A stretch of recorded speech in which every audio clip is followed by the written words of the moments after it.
Merci d'avoir cliqué sur la vidéo. Si mon travail te plaît, n'hésite pas à liker, partager et à t'abonner bien sûr. Et pour le reste, j'espère que la vidéo te plaira. A plus. Bonjour à toutes et à tous, c'est Stelly68, j'espère que vous allez bien les amis. Aujourd'hui, vidéo qui va revenir sur les déboires de Sony et PlayStation. Alors, je suis pas là pour troll, hein, bien entendu, parce que certains vont dire ouais, tu viens troller, t'es anti-Sony, donc en fait tu t'en amuses. Je vais être très clair.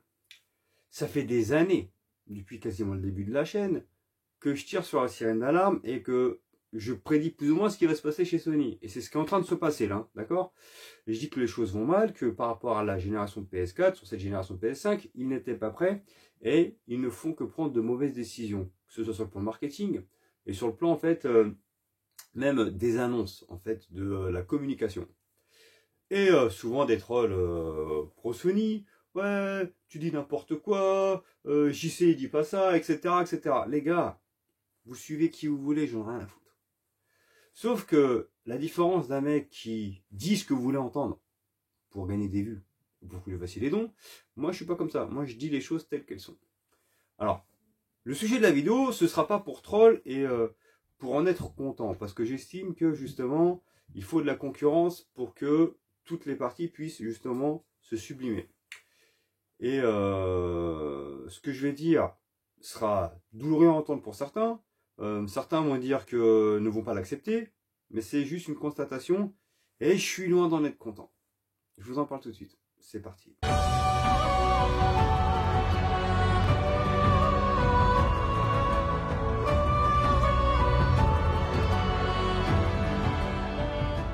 Alors les amis, soyons tout à fait honnêtes. Ça fait des années que je dis que les choses vont mal chez Sony. Et là, ça va de mal en pis. Pourquoi est-ce que Jim Ryan et Sony dans l'ensemble a tout fait pour mettre des bâtons dans les roues de Microsoft pour l'achat de Activision Blizzard? Parce qu'en fait, disons que c'est vraiment Call of Duty qui, on va dire, génère l'argent de Sony. Hein, parce que, dites-moi ce que vous voulez, on me dit, ouais, les meilleurs exclus sont chez Sony, etc. etc. Eh ben, on se rend compte, et c'est de manière factuelle et officielle, que ce ne sont pas les exclus Sony qui font vivre la machine. Alors, je dis pas que les exclus sont pas bonnes. Dites pas ce que j'ai pas dit. Mais qu'au final, en termes de rentrée d'argent, en termes financiers, ce ne sont pas les exclusivités Sony qui suffisent à rentabiliser le côté gaming de Sony, tout simplement. Donc, c'est réellement grâce à Assassin's Creed, FIFA et Call of Duty que Sony arrive à s'en tirer. Or, le fait que Call of Duty soit devenu Microsoft, ça emmerdait beaucoup Sony. Alors, Microsoft a bien entendu dit que, et ça a été avéré, que Call of Duty restera chez Sony. D'accord. Sauf qu'à un moment donné, le problème c'est que Sony sait que pertinemment, ils vont engraisser le concurrent. Parce que sur chaque pack PlayStation, par exemple, un exemple qui est là, vendu avec Call of Duty, l'argent va aller où à votre avis? Il va aller dans les caisses de Microsoft. Donc indirectement, oui, tu vends ton pack, mais tu engraisses ton concurrent. Tout simplement. Et ce sera ça sur plusieurs titres, sur plusieurs choses en fait, tout simplement. Parce que déjà que Sony paye Microsoft pour les serveurs Azure pour que les gens puissent jouer en fait sur Internet, sur PlayStation. En plus de ça, la poule aux œufs d'or que tu avais Call of Duty maintenant, même s'il sera acheté sur PlayStation, ça ira dans les caisses de Microsoft. Donc stratégiquement, ce qu'a fait Microsoft, c'est énorme. Et c'est ce qui a emmerdé Sony et les joueurs Sony, d'accord? Maintenant, soyons honnêtes. Je ne souhaite pas la disparition de Sony. D'accord, vous pouvez dire ce que vous voulez, anti-Sony et tout ça. Ouais, je préfère Xbox. J'ai toujours préféré Microsoft, j'ai toujours dit. Sauf que j'estime que la concurrence est saine. D'accord, donc pendant que je parle, vous voyez ce qui se passe là. Entre toutes les démissions, les personnes licenciées, les personnes qui quittent le navire, tout ce qui se passe au sein de Sony est absolument catastrophique actuellement. Et je trouve que l'avenir de Sony est assez sombre, personnellement. Donc, en espérant que le départ de Jim Ryan puisse faire revenir quelqu'un qui a les épaules pour reprendre le lead et redonner une belle image de Sony. Mais moi, j'ai l'impression que Sony, là, c'est en train d'aller très très mal. Ça fait longtemps que je le dis. Mais par contre, je ne pensais pas que ce serait aussi rapide. Je pensais que ça mettrait plus de temps. Là, on se rend compte que c'est une vraie catastrophe. Parce que comme je vous le disais tout à l'heure, si Microsoft aujourd'hui est en train de passer devant Sony, est en train justement de retrouver un second souffle, parce que sur Xbox 360 PS3, ça a été magistral. Et il est vrai que sur la génération Xbox One, la PS4 a été largement au-dessus. Et ça a été mérité, il n'y a pas de souci. Et ça, je l'ai toujours dit, les amis.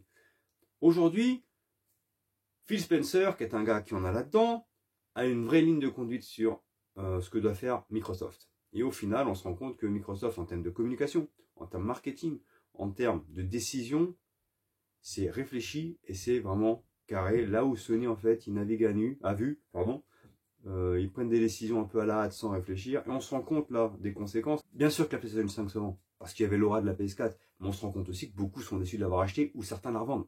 Parce qu'au final, ils n'ont rien à jouer avec. Alors, on ne parlait pas de Spider-Man 2, d'accord. Mais aujourd'hui, les gens sont dégoûtés de se dire j'ai acheté une PS5 pour jouer à Spider-Man 2. Qui est exactement le même que le premier ou Miles Morales. Ça reste un très bon titre. Mais les joueurs PlayStation veulent autre chose. C'est ça que j'essaie de dire.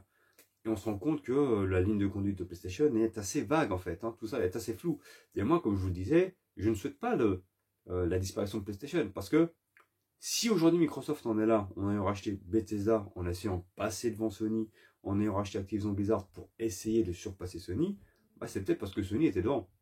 Et du coup, ils ont essayé de se dire, pour arriver à la hauteur de Sony, eh ben, on va essayer de faire le maximum pour acquérir des studios et de créer une vraie concurrence.